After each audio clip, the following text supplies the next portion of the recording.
They thought I'd bend. They thought I'd stand silent while they tore apart everything my father left behind, every hand-carved detail, every memory etched in wood and stone. My mother chose them over me. Her new husband and his grown children dismantling my childhood home piece by piece, but they forgot one crucial detail. The deed was in my name, and when I finally decided to use that power, their comfortable little invasion came crashing down around them. This is how I took back what was mine. My name is Sarah Miller, and I'm 36 years old. I work as a senior software engineer at a tech company in Portland, building systems that keep millions of users connected. But no amount of code could have prepared me for the system failure that would tear my family apart. The house sits on Maple Street, a 2-story craftsman that my father, Robert Miller, built with his own hands 30 years ago. Dad wasn't just a contractor, he was an artist who spoke through wood and stone. Every corner of that house held his fingerprints, literally and figuratively. The built-in bookshelves in the living room took him 3 months to perfect. The kitchen cabinets were made from reclaimed oak he salvaged from an old barn.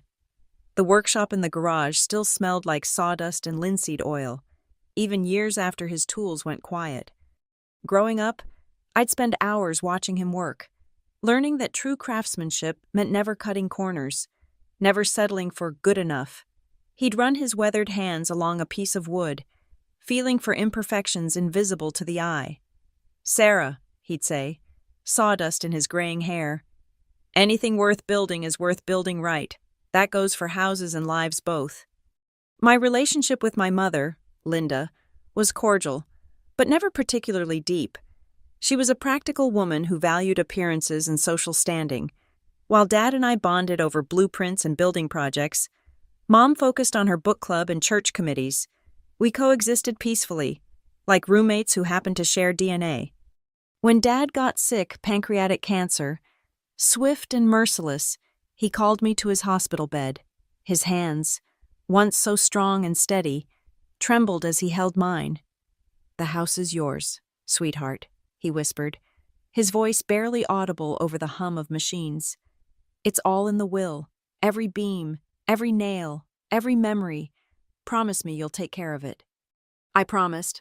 Of course I promised. He died 2 weeks later, on a Tuesday morning while I held his hand. The funeral was packed contractors, clients, neighbors whose decks he'd built, whose kitchens he'd remodeled. They all had stories about Robert Miller's integrity, his craftsmanship, his kindness. Mom grieved in her own way, which mostly meant staying busy.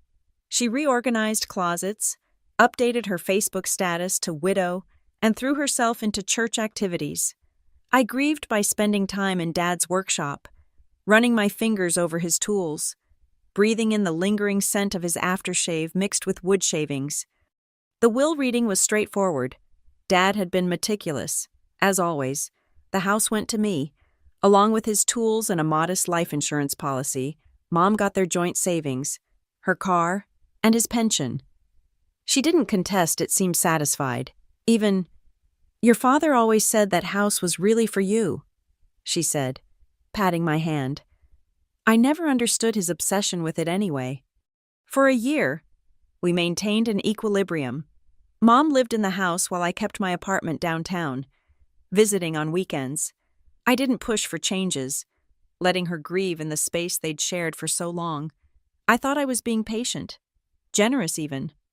I didn't know she was already making plans that would destroy everything my father had built, not just the house, but the very foundation of what I thought family meant. The first sign of change came 13 months after Dad's death. Mom called me on a Thursday evening, her voice unusually bright. "Sarah, I have news. I've met someone." His name was Mark Thompson, 58 years old, a widower she'd met at her grief support group at church. "He understands loss," she gushed. "He lost his wife 3 years ago. We just connected." I tried to be supportive. Mom deserved happiness, even if the timing felt fast to me. When I met Mark 2 weeks later over dinner, he seemed decent enough tall, silver-haired, with the kind of aggressive handshake that suggested he'd been in sales. He talked a lot about his CrossFit routine and his entrepreneur mindset, phrases that made my skin crawl slightly. But I pushed down my discomfort. Mom smiled more than I'd seen in years. Then came the bombshell. 3 months into their relationship, Mom announced they were getting married.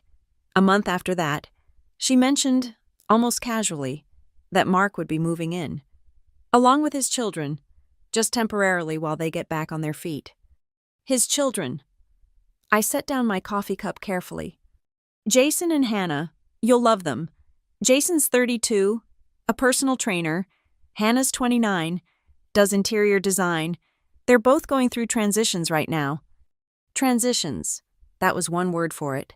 Jason had been evicted from his apartment for running an illegal gym in his living room.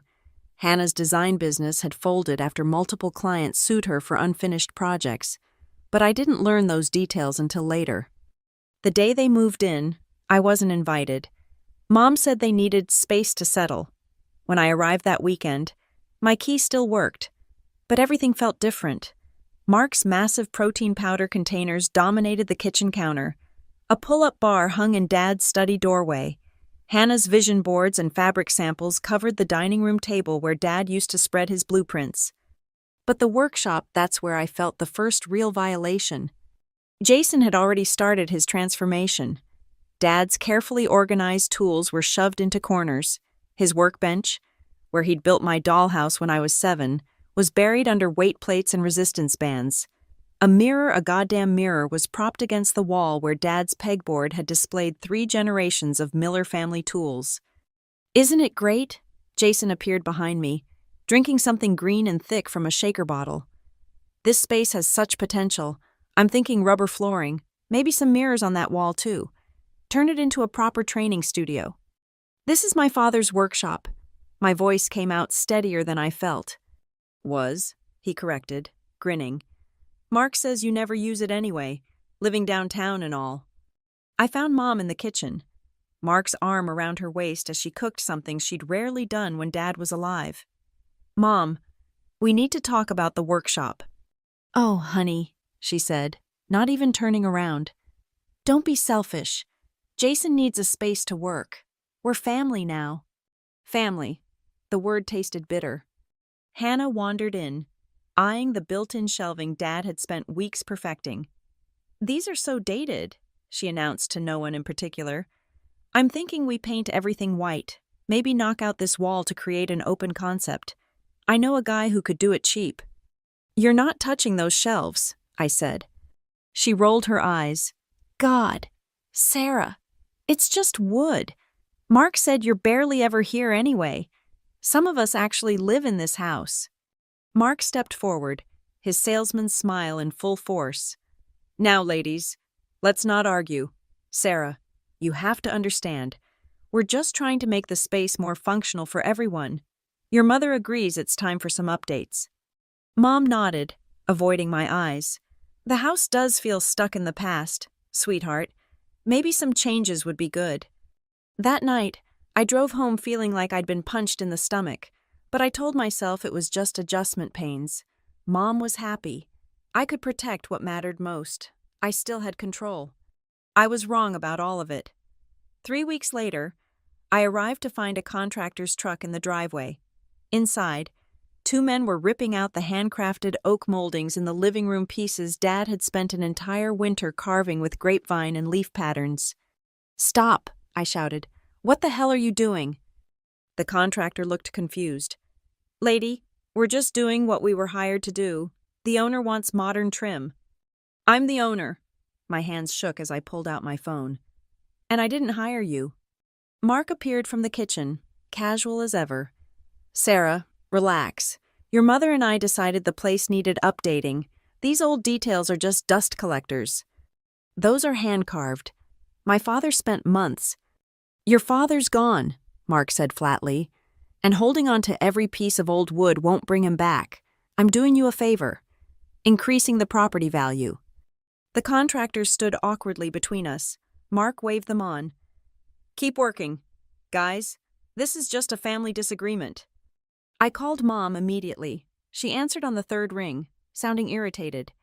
Sarah, I'm at my book club. Mom, Mark hired contractors. They're destroying Dad's work. A pause. Mark said you'd overreact. Honey, those old moldings were depressing. Mark knows about property values he used to flip houses. Failed at flipping houses, I corrected, remembering my Google search. 3 foreclosures, Mom. Don't be cruel. He's trying to help. You should be grateful. Grateful, I hung up. The destruction accelerated after that. Every visit revealed new casualties. The bathroom's original clawfoot tub gone, replaced with a cheap fiberglass insert. The vintage glass doorknob swapped for brushed nickel from Home Depot. The kitchen backsplash Dad had made from reclaimed subway tiles covered with peel and stick vinyl. But Hannah's Instagram posts hurt the most. She documented everything like she was some sort of HGTV star, modernizing this dated disaster. She captioned a video of Dad's built-in china cabinet being demolished. Can't wait to show you the fresh, clean lines we're creating. #interior design, #fresh start, #out with the old. The comments were all praise. Stunning transformation. So brave to take on such a project. No one knew they were watching my father's legacy being erased for social media likes. Then came the garage sale. I pulled up that Saturday morning to find our driveway full of tables laden with Dad's things, his tool collection, his vintage drafting table, boxes of his architectural drawings and client plans. Even his first hammer, the one his father had given him, that he'd planned to give to his grandchild someday. Jason manned the cash box, haggling with strangers over the price of my inheritance. Everything must go, he shouted like a carnival barker. Moving sale prices. Moving sale. I confronted him. Who's moving? He shrugged. Just marketing, Sarah.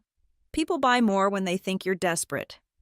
I spotted Dad's leather tool belt worn smooth, where his hands had gripped it for 30 years in the hands of a teenager who couldn't have been older than 16. The kid was counting out crumpled bills. That's not for sale. I grabbed it. Lady, I'm already paying for it, the kid protested. It's not for sale, I repeated, clutching it to my chest. Jason stood up, all 6 feet of CrossFit muscle. Sarah, you're making a scene. Mark cleared this sale with Linda. These tools are just gathering dust. They're mine. The house is mine. Everything in it is mine. Funny, Jason smirked. Your mom seems to think differently. And last I checked, she lives here. You don't. I found Mom in the kitchen, calmly making sandwiches for the workers Mark's term for his kids. Mom, they're selling Dad's tools, his plans, everything. She didn't look up. We need the space, Sarah, and the money will help with renovations. What renovations? You mean the destruction. Finally, she faced me, and her expression was cold. You need to accept that things change. Mark is my husband now. This is our home. If you can't be supportive, maybe you shouldn't come around so much. That night, I sat in my apartment, holding Dad's tool belt and crying. Then I noticed something that turned my grief to rage. On the kitchen doorframe that Hannah had posted about painting barely visible in her before photo were the pencil marks documenting my height from age 4 to 18. Dad had marked each birthday, adding little notes. Sarah's growth spurt. Taller than Mom. The next photo showed it painted over in stark white. They weren't just erasing Dad. They were erasing me too. The breaking point came on a Tuesday evening. I'd driven over with Dad's will and property deed, determined to have a rational conversation. The house looked different even from the outside. Hannah had painted the front door pink, of all colors. Dad's carefully chosen forest green, which complemented the natural wood, was gone. I found them all in the living room, gathered around Mark's laptop, looking at renovation plans. My father's reading chair, his favorite spot where he'd reviewed blueprints every evening, had been replaced with Mark's oversized leather recliner. We need to talk, I announced, holding up the documents. About the house. Mark barely glanced up. Good timing. We're just finalizing plans for the addition. What addition? A mother-in-law suite, Hannah chirped. I'm pregnant. Isn't it exciting?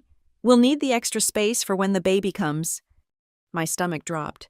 You're not building anything. This is my house. Mark finally looked at me. his expression condescending. Sarah, let's be realistic. Your mother lives here. I live here. My children live here. You visit maybe twice a month? Possession is 9/10 of the law. No, I said firmly. Paperwork is 10/10 of the law. This deed is in my name. My father left this house to me. And you let your mother live here, Mark countered. That establishes tenant rights. We've been improving the property, investing our money and labor. You want to talk about law? Jason here has been documenting everything. We could make a case for sweat equity.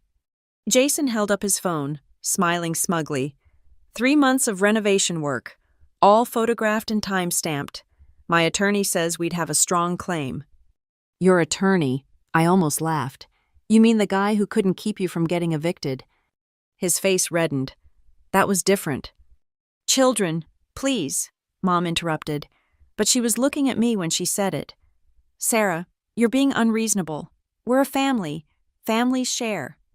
This isn't sharing, Mom. This is theft. I turned to face her directly. Dad left this house to me because he knew I'd protect it. Every beam, every nail has his DNA in it, and you're letting them destroy it all? Mom's face hardened. Your father is dead. Sarah, DEAD, and frankly, I'm tired of living in his shrine. Mark makes me happy. His children make me feel like I have a real family, not just a daughter who treats me like a caretaker for her precious inheritance. The words hit like physical blows. A real family. You heard her, Mark said, standing now, using his height to intimidate. Linda wants us here. We're staying. And if you keep causing problems, we'll formalize our claim. Between tenant rights, property improvements, and Hannah's baby on the way, no judge would throw out a pregnant woman and her family, especially not when the actual homeowner doesn't even live here. Hannah rubbed her still flat stomach dramatically. The stress isn't good for the baby. Sarah, why are you being so cruel? I looked around the room at the painted-over growth marks, the demolished built-ins, the strangers who'd invaded my childhood home and realized reasoning was pointless. They'd rehearsed this ambush. You want to talk about documentation? I kept my voice steady. Let's talk about the contractor you hired without my permission, the garage sale where you sold property that wasn't yours, the structural changes made without permits. I have photos too, date-stamped. Mark laughed. You think you're so smart with your tech job and city life, but Linda's name is on utility bills. Tax records show her as a resident, and we have proof of investment. You want a legal battle? Bring it. We'll drag it out for years. Meanwhile, we'll keep living here, keep improving it. By the time any court decides, your precious daddy's house will be completely modernized. If you really cared about family, Hannah added, tears appearing on cue, you'd be happy Mom found love again. You'd want your little niece or nephew to have a nice home. This manipulation won't work, I said, but I could see Mom was buying it all. Sweetheart, Mom said, her voice dripping with false concern. I think you need therapy. This obsession with the past isn't healthy. Mark knows someone who specializes in grief disorders. Stop, I gathered my documents. I'm done trying to reason with you. As I headed for the door, Mark called out, Run away, little girl, but we're not going anywhere. Your mother chose us. Deal with it. I sat in my car for 20 minutes, hands shaking with rage. They thought they'd won. They thought I was weak, outnumbered, that I'd give up rather than fight my own mother. They had no idea who they were dealing with. I was Robert Miller's daughter, and he'd taught me that anything worth building was worth protecting by any means necessary. That night, I started building my case. The next morning, I sat across from David Harper in his downtown office. David had been Dad's friend for 20 years and handled all his legal work. His expression grew darker as I laid out the situation. Sarah, I'm going to be blunt, he said, adjusting his glasses. Your father would be rolling in his grave, but legally, you're in a much stronger position than they think. He pulled up property records on his computer. The deed is clear you're the sole owner, no clouds on the title. Your mother has no ownership stake whatsoever. As for their claims of tenant rights and sweat equity bullshit, pardon my French. But Mark said, Mark's talking out of his ass. Sweat equity applies to agreed-upon arrangements, not unauthorized destruction. They're not tenants. They're guests who've overstayed their welcome. And those unpermitted renovations, they're actually liability issues that work in your favor. David leaned forward. Here's what we're going to do. First, document everything, every change, every item sold, every conversation. Second, we'll send a formal cease and desist regarding any further alterations. Third, if they don't comply, we issue an eviction notice, clean and legal. How long would eviction take? In Oregon, if they fight it, could be 60 days, but, he smiled grimly, there are ways to expedite things, especially when we can prove property damage and theft. I spent the next week becoming a detective in my own childhood home. I arrived at unexpected times, camera ready. I documented Jason doing pull-ups on a bar he'd drilled into Dad's handcrafted doorframe, creating visible cracks. I photographed Hannah's design improvements, cheap vinyl flooring poorly installed over original hardwood, already peeling at the corners. I recorded Mark directing another contractor to tear out the breakfast nook Dad had built for my 5th birthday. But the real goldmine came from Hannah's own Instagram. Every post was evidence. Goodbye, ugly oak. Hello, modern chic. Showed her spray painting Dad's solid wood furniture. Making space for baby. Documented her dismantling the nursery shelving Dad had pre-built for future grandchildren. Her followers' comments provided timestamps and admissions of destruction.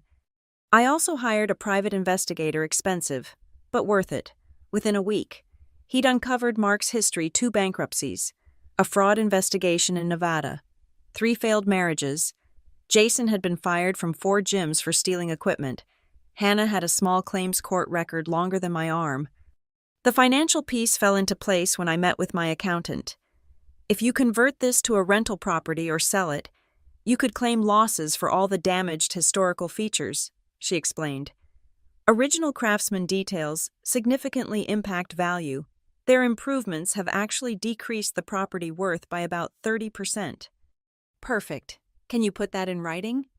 She nodded. I'll have a full assessment ready by Monday. I created a presentation, 40 slides of evidence, before and after photos, financial assessments, legal precedents, screenshots of their social media admissions, the investigators' reports, everything time-stamped, organized, irrefutable. Then I made strategic calls. First to Mom's pastor, sharing my concerns about Mark's past. I'm worried about my mother's safety, I said, which wasn't entirely untrue. The pastor promised to look into it. Next, I reached out to Dad's old contractor network. Word spread quickly about what was happening to Robert Miller's masterpiece. These men had respected my father, learned from him. They were appalled. That hand-carved staircase banister is worth $20,000 alone. Tom Rodriguez told me. He'd worked with Dad for 15 years. If they've damaged it, that's felony-level property destruction. The city building inspector was particularly interested in the unpermitted work. We take code violations seriously, he said, reviewing my photos. Especially structural modifications without permits. I'll schedule an inspection. Within 10 days, I'd assembled a war chest that would destroy their every argument, but I needed them all in one place for maximum impact. So I sent a group text. Family meeting Sunday, 2 p.m. at the house. Important announcement about the property. Mark responded immediately. Finally coming to your senses.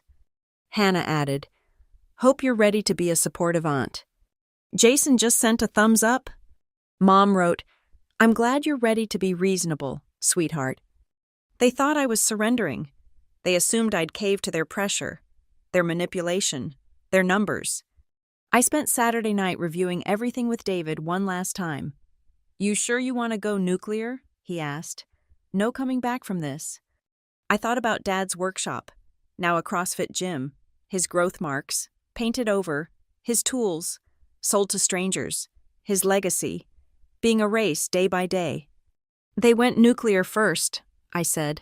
I'm just returning fire. David nodded and handed me the formal eviction notices. Then let's make Robert proud. Sunday arrived gray and drizzling. Perfect weather for what was about to unfold.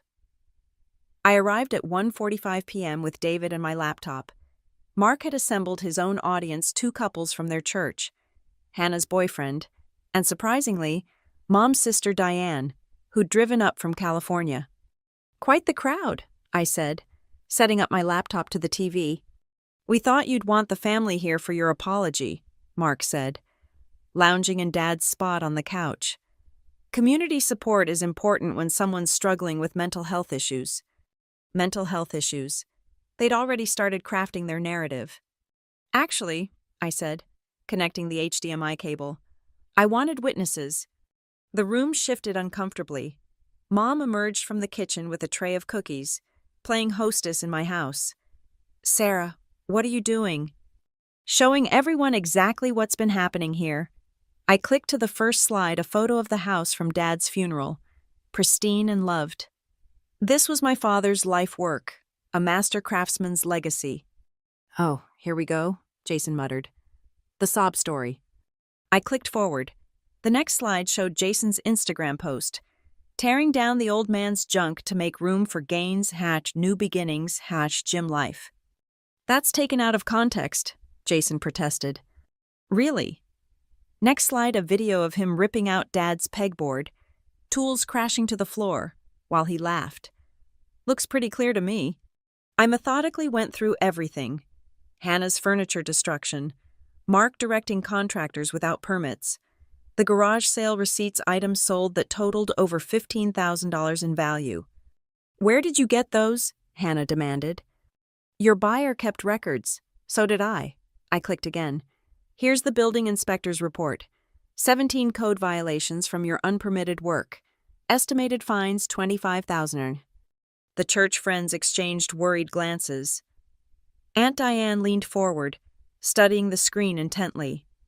"This is ridiculous." Mark stood up. "Linda, tell your daughter—" "Wait," I interrupted. "We're not done." The next slide was his Nevada fraud investigation. Mark Thompson, accused of defrauding 3 elderly homeowners in a renovation scheme, charges dropped on a technicality. Mom went pale. That was a misunderstanding. Like his 3 bankruptcies, click, or the liens on his previous properties, click, or the fact that he's been married 4 times, not twice like he told you. "You investigated me." Mark's face turned purple. "Just like you investigated tenant law, except I did it better." I turned to the church couples. "Did you know Jason was selling stolen gym equipment when you helped him move in, or that Hannah owes $12,000 in small claims judgments?" David stepped forward. "Mrs. Miller-Linda, you might want to sit down for this part." I pulled up the financial assessment. "Your husband's improvements have decreased this property's value by $180,000. Original craftsman details, especially those done by a known master builder like Robert Miller, are irreplaceable. What they've destroyed can't be rebuilt. It can only be imitated." "You're being dramatic," Hannah protested, but her voice wavered. "Am I?" The next slide showed her baby announcement post from 3 weeks ago, next to another from last year announcing a pregnancy with her ex. Interesting pattern. Using pregnancy for sympathy. "How far along are you exactly?" Hannah. "Your Instagram timeline seems confused." Her boyfriend's head snapped toward her. "Hannah. Let's wrap this up." I clicked to the final slide, a photo of Dad's last letter to me. David read it aloud. "My dearest Sarah, this house is more than wood and nails. It's our history, our love, our legacy. I trust only you to protect it. Don't let anyone, not even your mother, destroy what we built together. You are stronger than you know. Love, Dad." The room was silent except for Mom's quiet crying. David distributed the papers. "These are formal eviction notices. You have 14 days to vacate the premises. Any further damage or removal of property will result in immediate criminal charges." "You can't do this," Mark exploded. "Linda, say something." Mom looked at me, mascara streaming. "Sarah, please, don't do this. I'm your mother. You chose them over Dad's memory, over me." My voice didn't shake. "You have 14 days. "This is illegal," Jason shouted. "We'll fight this." "Please do," David said calmly. "My client has documented evidence of theft, fraud, and property destruction exceeding $200,000. Would you prefer criminal charges now or just the eviction?" Aunt Diane stood up. "Linda, you told me Sarah was being unreasonable. This," she gestured at the screen, "this is what you call unreasonable, protecting her father's legacy." The church couples were already making excuses to leave. Hannah's boyfriend walked out without a word. The room that had been full of Mark's supporters was emptying fast. "You've destroyed our family," Mom said. "No, Mom. You did that when you let them paint over my growth marks." I packed up my laptop as David handed Mark his business card. 14 days. My client will conduct inspections every 48 hours. Any new damage adds to the criminal charges. As we left, I heard Mark shouting, Hannah crying, and Mom pleading, but I didn't look back. The countdown had begun. The first 3 days were quiet. Too quiet. Then the assault began. Day 4. My phone exploded with texts from Mom's church friends. "How could you throw out your pregnant sister-in-law? Your mother is heartbroken. What would your father think?" I screenshot everything and forwarded them to David. Day 5. Jason posted a video on Facebook. "My heartless stepsister is making us homeless. My pregnant sister needs your prayers and support." Within hours, it had 200 shares. The comments were vicious, calling me everything from selfish to satanic. I documented it all. Day 6. Hannah started a GoFundMe. "Pregnant and homeless. Please help our growing family." She claimed I'd evicted them without warning, that they'd spent their life savings improving our family home. She raised $3,000 before I could report it for fraud. GoFundMe froze the account when I submitted my evidence. Day 7. Mark tried a different approach. He showed up at my office building, telling security he was my stepfather with a family emergency. When they called up to verify, I had him escorted out and banned from the premises. He screamed about lawsuits the entire way. Day 8. Mom called at 2 a.m., sobbing. "Sarah, please, Mark says we'll be on the street. Hannah's having complications from the stress. Please, baby, I'm begging you." "Is she at the hospital?" I asked. A pause. "Well, no, but..." "Then she's fine. 6 days left. Mom." Day 9. The intimidation escalated. Jason sent photos of himself at my gym. "Small world," he texted. "Heard you work out here." I immediately informed gym management. Turned out he'd been banned from that chain 2 years ago for harassing female members. They called the police. Day 10. They tried public shaming. Mark organized a prayer vigil on the front lawn, inviting local news. "Heartless daughter evicts widowed mother" would have been quite the headline, except I'd anticipated this. I sent the reporters my evidence package first. The only station that showed up immediately left after reviewing my documents. One reporter whispered, "Good luck," as she departed. Day 11. Desperation set in. Hannah posted screenshots of fake text conversations where I allegedly threatened her baby. The formatting was wrong, the timestamps impossible. My tech background made disproving them easy, but the damage to my reputation was spreading. I filed a defamation suit. Day 12. Mom tried emotional warfare. She left a voicemail playing Dad's favorite song, then said, "He'd be so disappointed in you." That one almost worked. Almost. Until I remembered Dad's actual words. "Don't let anyone, not even your mother, destroy what we built." Day 13. Mark made his biggest mistake. He sent an email to my company's HR department, claiming I was mentally unstable and suggesting they do a wellness check. He didn't realize my company took cyberstalking seriously. Legal got involved. A restraining order was filed within hours. The morning of day 14 arrived. I met David and 2 police officers at the house at 8 a.m. We found them still there, surrounded by boxes but clearly not ready to leave. "You need more time," I asked Mark, who was wearing the same clothes from 2 days ago. "We're not leaving," he said, though his voice lacked its usual confidence. "We've filed for squatters' rights." David actually laughed. "Squatters' rights require unauthorized occupation. You were guests who've been legally evicted. Officers." "Folks, you need to leave now," the senior officer said. "You can take what you've packed. Anything left behind will be considered abandoned." Hannah started wailing about her pregnancy again. The officer, a woman, wasn't moved. "Ma'am, if you're having a medical emergency, we'll call an ambulance. Otherwise, you need to exit the property." Hannah stopped crying immediately. They tried one last manipulation. Mom fell to her knees in front of me. "Sarah, please. I'm your mother. I gave birth to you. I raised you. Doesn't that mean anything?"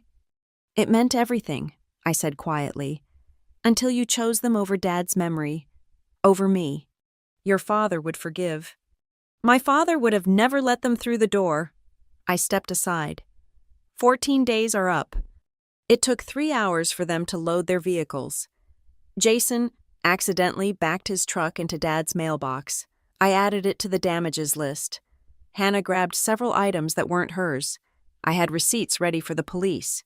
Mark tried to take Dad's antique level from the garage. The officer made him put it back. As they finally drove away, Mom turned back one last time. "You'll regret this, Sarah.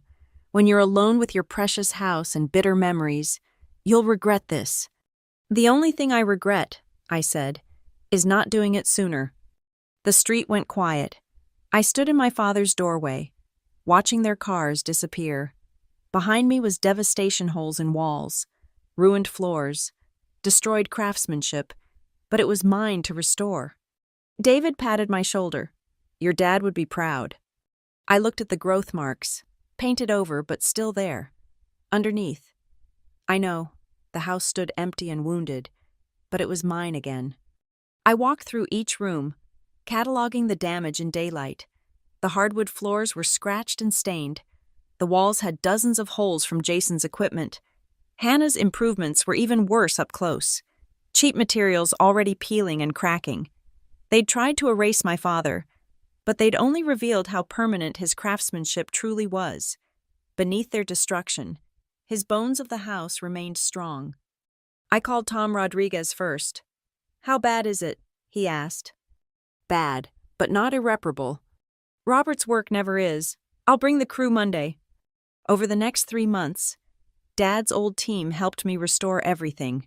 We stripped Hannah's cheap paint, revealing the original wood grain beneath. We carefully removed Jason's mirrors and equipment mounting points, patching each hole with precision. The growth marks on the kitchen door frame emerged slowly, like archaeology, each pencil line a small victory.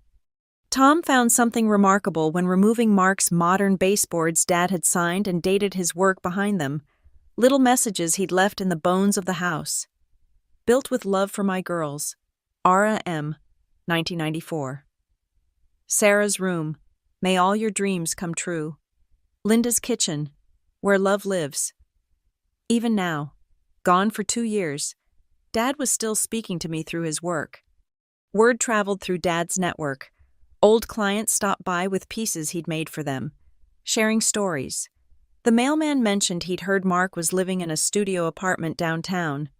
Hannah's Instagram went private after her pregnancy mysteriously disappeared. Jason got arrested for equipment theft at another gym. Mom moved in with Aunt Diane in California. She sent one letter. 2 months later. "Sarah, I know you won't forgive me. I don't deserve it. I was lonely and scared, and I let them convince me that moving forward meant erasing the past. Your father knew you were stronger than me. That's why he left you the house. Take care of it. Take care of yourself. Mom." I didn't respond. Some bridges, once burned, can't be rebuilt with words. The restoration took 6 months total. Every detail carefully matched to Dad's original work.